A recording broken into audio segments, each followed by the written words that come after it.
శ్రీవారి భక్తులకు ఇది ఖచ్చితంగా అరుదైన అవకాశమని చెప్పుకోవచ్చు.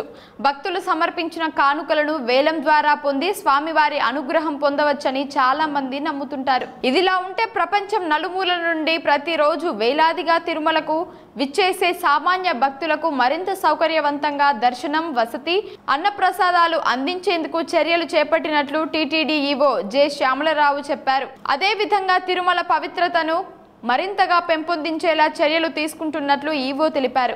ముఖ్యమంత్రి శ్రీ నారా చంద్రబాబు నాయుడు ఆదేశాల మేరకు తిరుమలలోని అన్ని విభాగాలను నెల రోజుల పాటు క్షేత్రస్థాయిలో పరిశీలించినట్లు చెప్పారు. ఇందులో భాగంగా మాతృశ్రీ తరిగొండ వెంగమాంబ అన్నప్రసాద భవనంలో ప్రతిరోజు 2 లక్షల మంది భక్తులకు అందిస్తున్న అన్నప్రసాదాలు, పాలు, తాగునీరు నాణ్యతను మరింత పెంచేందుకు చర్యలు తీసుకున్నామన్నారు.